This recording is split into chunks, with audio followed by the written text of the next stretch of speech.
Revenons encore une fois sur l'astrologie de manière plus focalisée. Hein. Alors moi, je vais essayer d'être très simple. Plutôt que de parler de phase yin-yang, je propose de parler simplement de phase 1 et de phase 2. Ça, c'est plus simple. En sachant que la phase 1, c'est yin, la phase 2, c'est yang, mais ce n'est pas le débat. Ce qui nous intéresse, c'est la phase 1, qui est un début de cycle. Et ça, quand on dit yin, on ne pense pas forcément à un début de cycle. Et la phase 2, qui est un deuxième temps du cycle. Voilà. Et effectivement,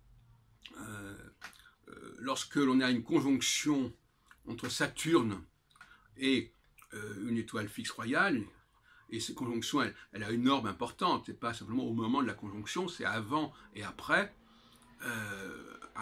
et moi je dis à peu près une vingtaine de degrés avant, une vingtaine de degrés après, ce qui fait 45 degrés, en gros 22 degrés 30, et puis après il y a un deuxième temps de 22 degrés 30, en faisant 45 degrés.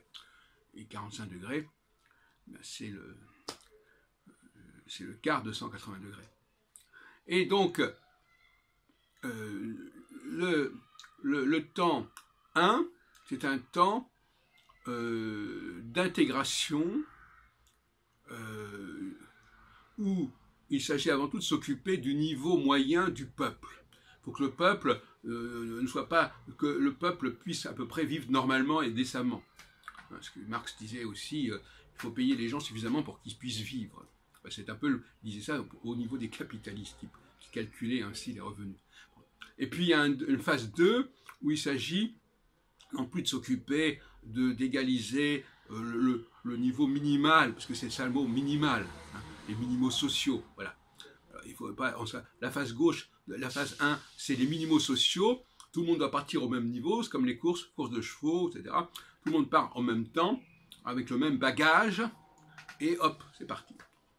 Et dans le premier temps, bah, tout le monde est à peu près dans la course. Et puis, la phase 2, alors là, c'est plus tout à fait ça. Il y a des différences qui apparaissent.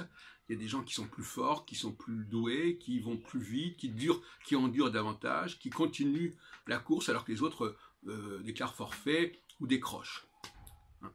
Et là, effectivement, c'est la phase 2, au bout de 3 ans et demi, en gros. Et là, il s'agit avant tout de favoriser ceux qui sont en tête, au contraire. Il ne s'agit pas de s'occuper de ceux qui sont en queue, comme le ferait la gauche, il s'agit de s'occuper de ceux qui sont en tête. Et ce n'est pas du tout la même chose. Donc on bascule dans les priorités. Soit une bonne politique de gauche, c'est de favoriser les minimaux sociaux, une bonne politique de gauche, c'est de favoriser les premiers de cordée. Bon. Le terme étant employé récemment par Emmanuel Macron. Voilà, à mon avis, comment il faut faire. Donc on ne peut pas séparer la problématique cyclique de la question de la gauche et de la droite. Et il est évident que même quand on est de droite, et quand on est dans une période de gauche, on doit pratiquer une politique de gauche. Et quand on est à gauche et qu'on est dans une phase de droite, on doit pratiquer une politique de droite.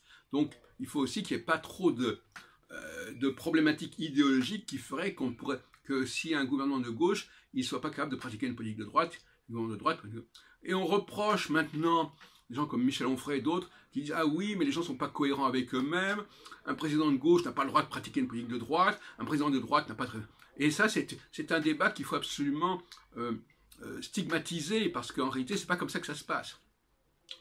Si Macron, par exemple, si on projette Macron dans 3 ans, 4 ans, je peux vous garantir qu'il ne va pas pratiquer la politique dans 3-4 ans qu'il pratique actuellement. Ce qui est logique d'ailleurs de toute façon, parce qu'on ne peut pas pratiquer indéfiniment la même politique. Il y a toujours un moment donné où il y a des excès dans un sens ou dans l'autre. À force de vouloir égaliser les chances, on finit par ne plus permettre à des gens de montrer leurs valeurs particulières. Et à force de favoriser les gens qui ont des valeurs particulières, on finit par oublier qu'il y a des gens qui qui n'ont plus le niveau nécessaire pour survivre. Ouais, donc il faut essayer d'équilibrer tout ça. C'est pour ça que je pense que le droit constitutionnel, la conception de l'alternance, la conception de la démocratie, de la gauche et de la droite, doivent s'articuler directement sur les questions de cycle, phase 1 et phase 2, que je viens de reprendre et de redéfinir.